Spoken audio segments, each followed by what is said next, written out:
Hi guys, Sharon here. Welcome back to my channel. Usually on my channel I talk about product reviews. All the products that I review are things I've either bought myself or family and friends have given to me, or perhaps I've bought from Facebook groups or received a sample when the brand is giving out samples to anybody. I don't receive any preferential treatment. So if that's something that you're interested, please click below, subscribe, and turn on notifications.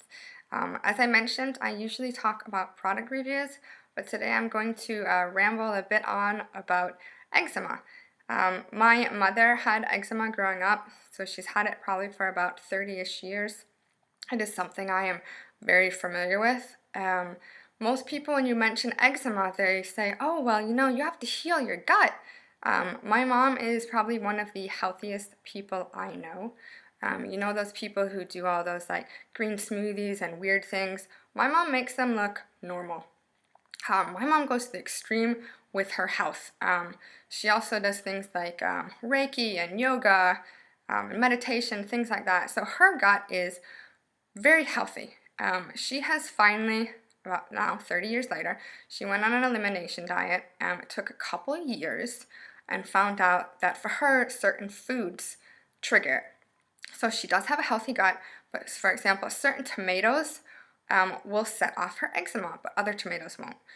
So for her, she can mainly control it with her diet, but there are other things beside your gut that can set off eczema. So people will tell you that 80% of the causes of eczema comes from your gut, and that's great, but what about the other 20%? You have things like the environment, heat, cold, dry air, mold, water, air, pollen, things like that. And I'm pretty sure that my daughter is like that because we have tried to do a diet with her. We have eliminated things such as dairy, egg, and gluten, and that has done absolutely nothing for her at all. Other things that can set it off are stress or emotion. So your gut, well, it does influence eczema a lot. It's not the only answer. And if you look out there, you'll even find people who say, most doctors or experts will say two things. We don't know what causes eczema, and we don't know if there's a cure. There is no cure. So you're kind of screwed. So my first daughter had a little bit of eczema. She got the first time she got it was in May, and that's spring where we are. And she had a little bit, and she would get it like on the top of her thighs. And then the next time she got it was about a year and a half later, and she got a little bit in winter. And it was a little bit, and I had tried a few things. I was offered steroids, topical steroids from the doctor, and my mom told me don't use steroids, don't use them, they destroyed my skin. So she had eczema starting in the 80s, this is before the internet. She used steroids, and she says the skin on her hands is destroyed. And you will find doctors out there who say, oh no, steroids, they don't do that. But the problem with steroid cream is the dose. Okay, so usually when you're taking medicine, if you think about liquid medicine, you are taking a certain number of milliliters or teaspoons, however you measure it. With a cream that you are using, they usually use fingertips. Now, everybody's fingers are different sizes. So when you're applying it, they're just kind of like squeezing cream in and you're putting it on. And also people's body parts are different. So you can see things online and let's say like a fingertip for this body part, a fingertip for this body part. It's not logical at all. It's not scientific. If they were to measure things out and figure out how many square inches you're putting it over, that would make a bit more sense to me. And with steroids, if you use too little or too much, it's not going to work. You kind of have to hit that sweet spot with steroids. With steroids, you also have something called TSA, which is topical steroid addiction, and TSW, which is topical steroid withdrawal. And I'm creating a post about different things that you can use for eczema. I think I have like 120 things that I found out, and I'm going to link to that below. It's not live yet. I'm still in the process, so if it doesn't work yet, it will work in a few weeks. I have tried a lot of different things with my daughter. My second daughter had it a lot worse. During my pregnancy, I was immunosuppressed. I was officially immunocompromised. And I think that, as well as the birth, I did have an emergency C-section. So they kind of bombed me with antibiotics until I got conscious, and I told them to pull everything. So they pulled everything, and then a few days later, about a week and a half later, I ended up with mastitis, and they bombed me again with antibiotics. So I'm sure the pregnancy and right afterwards has really influenced her, because her eczema, she first got her eczema again, it was around April or May, so I'm pretty sure the air has something to do with it, like the pollen or something in the air, because both of my kids, first time they got eczema was in April or May. And she got a little bit, and I put some creams on or whatever, and it kind of went away. And then it came back so bad that her daycare told us to take her to the doctor because they thought she had some highly contagious, dreaded skin disease. And I tried to explain to them that there's no way she could have this, because if she had it, everybody would have it. I would have had it, my other daughter would have it, everybody at the school, the teachers would have it. But they still want us to go to the doctor, so we went again, and they said she has a topical dermatitis, and again they offered steroids as well as some oral medicine, and I declined the steroids again, and kind of to satisfy the daycare, I let them give her oral meds, non-steroid oral meds at the daycare. So I have tried so many things. I have spent probably hundreds of dollars on all these miracle treatments. And I'm going to tell you a few things that I have done recently, and it seems to help. I would not call anything that I use a miracle treatment. I really hesitate to do that, because I have seen people say like, oh, use this oil, use this butter, use this cream. It cleared up my kid's eczema in like a day or something. And I try it and it just doesn't work. So everybody's eczema is different. Sometimes I feel like people can get accustomed to things. So my first daughter, she only had 2 flare-ups of eczema. First time I used some cream, it wasn't a very natural cream. It had like lanolin and mineral oil, so kind of moisture barriers in it. I used it and it was great. And then the next time when I used it in the winter, like it just didn't work at all, and I didn't understand why, because I hadn't used it very much at all. So I do have kind of a whole bunch. I feel like I have an apothecary worth of different things that I've used on my daughter. So her eczema, we went away on vacation in July and part of August, and before we had gone away, I'd put her on a restrictive diet. She's just a baby, so she doesn't really have a very wide variety of food she eats, of no eggs, gluten, or dairy. We told the school as well, no eggs, gluten, and dairy. And her eczema did not get better at all. Like, it seemed to have gotten worse, in fact. So we went on vacation, and it like cleared up. I was like, screw out the diet, we're gonna just do whatever. And it cleared up. That's kind of the point where I realized that it was the environment we're in. I do know we have black mold. We have cleaned our air conditioning, and we have a drum washer. Those had black mold. We have black mold in the caulking in the bathroom. There's some in the window. Like, I can visibly see the black mold in my house. I also know that we live in the city, so there's pollution. There's lots of pollen. A lot of kids around us have allergies. So it could also be the water. Like, we don't have the best water here. I'm sure we have hard water. So we are in the process of moving. It's not going to be a very quick thing for us to do, because there are a lot of things that go into moving. So when we move, hopefully her eczema will get better. But it got so bad. We got back, and it starts on the back of her knees. And she had one spot below her, like the crease of her knee, and then it started to go above her knee, and then it bounced to the other knee. And then she started getting it on one of her nipples, like her boob was all big. It kind of looked like it's deformed or something because it had eczema. You could feel it's this dry. With eczema, the eczema she has, even at night, if I were like rub my hand over her back, I could feel where the patches of eczema are because they're so dry and scaly. So she had it on her back. She was getting on her stomach.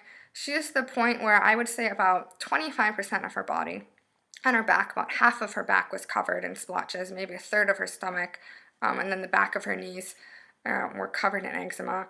And it just looks so bad. So she's not really verbal at her age. She doesn't really know what's going on. And I try to, put clothes on her that she can't take off so she can't scratch her eczema, because I know that makes it worse. But she doesn't understand that. So there are 3 things that we have done that have kind of helped with eczema, and they're all kind of weird, natural, hippie things.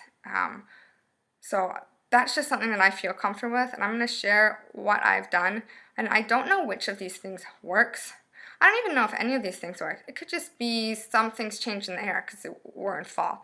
But I'm going to tell you guys what we're using because I don't feel like it can do much harm. So the first thing that I'm doing is I am using topical butters and oils. They're vegetable or plant oils and butters from a company called Rainforest Chica. And I'm going to link below. Her stuff is kind of expensive for the size. So I think I got samples of 10 milliliter roller bottles, which are 10 milliliters. It's not that much. Probably lasts a couple weeks, and I think I paid maybe $4 for that. She also has butters. I got small samples. Again, it was about $4 for an ounce. So it's a single ingredient, and these all are vegan because they come from plants or fruits or things like that. I really like Rainforest Chica. She is incredibly ethical. She goes to Brazil a few times a year. She's Brazilian. She's from Brazil, and she lives in Florida now. A few times a year and visits with her suppliers. Make sure they are doing ethical things. She gives back to the community. She's also very passionate, if you follow her on her Facebook page, about plastic. She hates plastic, and I totally agree with that. She's a very passionate person about her company and about the environment. So it's a company that I am happy to support. I really like supporting small companies. So I'm not going to tell you guys what I bought from her because, as I mentioned before, people have said, buy this. It's a miracle and it's going to cure your kid's eczema really quickly. So if you go to her website, I'm going to link to her website below. You can check it out. She has a very limited number of products. And she has a section on there for like dry skin or eczema and psoriasis. And you can read the descriptions and you can figure out what would work for your situation. Because what works for my daughter's situation might not work for yours. And I don't want to get your hopes up and say, hey, I use this. It's awesome and it's working for my daughter. And then have you use it and have it not work. So Rainforest Chica, she's got these exotic oils and butters. You should definitely check her out. That's the first thing I've done. Second thing I've done is I bought Homeopathy from Washington Homeopathics. They are a company, they've been around since I think 1873, so almost 150 years. I grew up in a very hippie household. My mother, we did not have a microwave. We did not eat chocolate. We had carob chips. We belonged to a co-op for food, and we had homeopathy. So we had homeopathy, and we shopped at Salvation Army and Goodwill before it was cool. Like, we couldn't afford it, but we had homeopathy. And I know that there are a couple of schools of homeopathy. One is classical, where you do intense looking at the symptoms and figure out like 1 or 2 pills that you do. And my mom, I think, did the New Age. So my mom would have, she did this kind of test with our fingers. We'd hold the bottle by her stomach. She'd break her fingers apart. And if it was harder to break her fingers apart, then that was the medicine that she would give us. And we would take a lot of pills when we were sick. We would take, 3 or 4 of each kind every 4 hours or so. She'd set her alarm and wake us up at night. She used plastic bottles. I don't know what company she bought her things from. I know homeopathy is controversial. Some people say it's a pseudoscience. Some people say it doesn't produce results. It just has a placebo effect. My daughter is too young to know about placebo effects.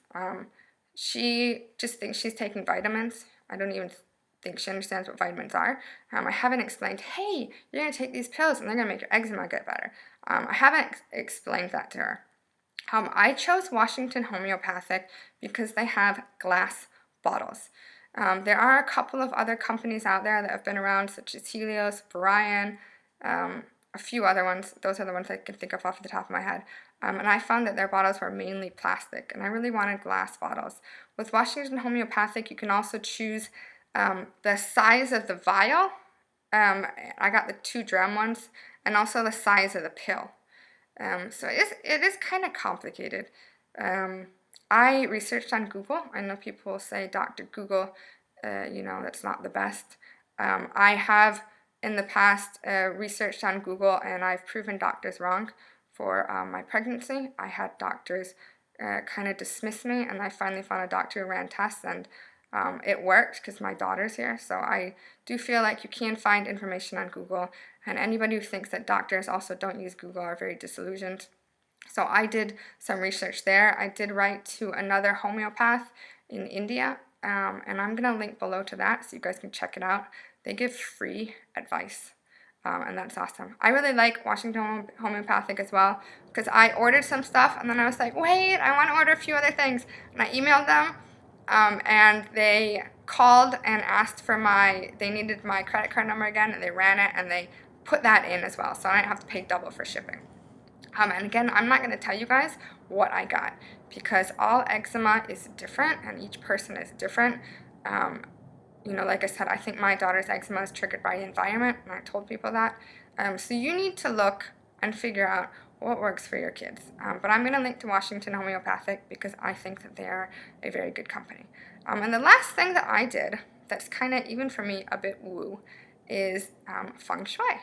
So I have a friend who is certified in Feng Shui, and she does the classical Feng Shui. There are 2 different kinds. She does the classical. And she came here, and I was saying, I just don't know what to do with my daughter's eczema. Like, I've tried things aren't working. And she looked at me, and she's like, you can't sleep. She can't sleep in that room. The room she's sleeping is bad. It's bad. It's like got a sickness star.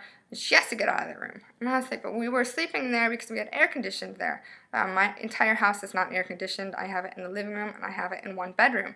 So it was summer. It was August. It was about 35 or 38 degrees Celsius. That's hot. It's probably between 90 and 100 degrees. That's hot. I did not want my kids to be sleeping in their room without air conditioning, so they came into our room. But now it's colder, so there's kind of no excuse. And when she told me this, to be honest, like, she had done my house with Feng Shui. And I think of Feng Shui as, you know, decluttering and kind of happy and just looking nice. She's very hardcore about Feng Shui. And I know she's probably going to watch this video. She's very hardcore about Feng Shui, very passionate about it. She thinks, like, if you make small changes in your environment, it can have big impacts on your life. So as she was telling me this, as she's saying, you know, she can't sleep in that room. It's going to make her sick, that sick room. I was kind of, to be honest, like, okay, we'll move rooms.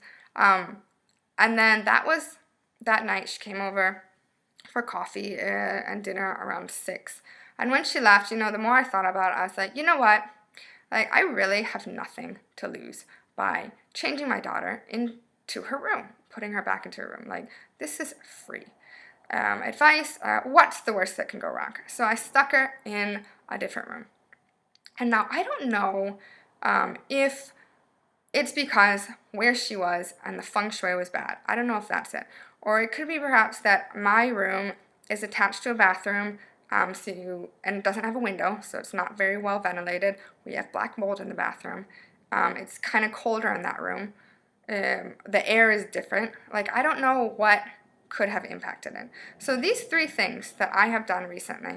So she had really bad eczema starting in August, the beginning of August, and now it is the beginning of October. So the first thing I did was using the oils and butters from Rainforest Chica for topical treatment. The second thing was homeopathics from Washington Homeopathic. And the third thing is I moved her to a different room. And her eczema is getting better. I don't know. I'm completely honest. I don't know if one of these things worked or a combination of these things worked, or maybe none of these things worked and just the air is changing because we're getting into fall. But I feel these are things that I can do. They're affordable things, easy things that I could do to try to help my daughter's eczema. So this has been quite a long video. It's about 20 minutes, but I really wanted to share this information with you guys. And I am going to link to the blog post I'm writing about over 100, I think I have 120 things that you can try for eczema. So eczema seemed to have skipped a generation in my family. Like I said, my mom had it. She still does have flare-ups every once in a while. For about 30 years she's had it. Both my kids have had it. I've never had it. I think it's harder, actually, when your kids have it. Because when little kids have it, they don't understand why they have it. And it's them. Like, you can't really do anything. You can't take away the pain from them, and you can't You know, with little kids, you can't tell them not to scratch. You know, even if you put mitts on them, they kind of pull them off. You'd have to like straight jacket them. They just don't understand what they're going through. So it's been very difficult for me to watch my daughter have it. Like I said, she's had about 25% of her body, and we went to the doctors, and the only thing they really offer for topical treatment is steroids. And I've explained in the beginning why I don't think steroids work very well, because of the dosage, and people's body parts are different. So if you're looking for some things to do, please check out the description box. I'm going to link to everything I've said, and maybe you guys can try it. For as far as Feng Shui goes, you can check out things on the internet or the library. It's free. Make some changes in your lifestyle, and please remember that it's not always your gut that causes eczema.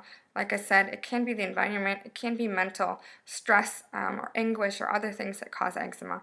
So there's so much information online nowadays with the internet. Keep on searching, and hopefully you'll find something that can give you relief from eczema. So thank you guys for watching. Please give this a big thumbs up, and be sure to subscribe to my channel and turn on notifications. See you guys later.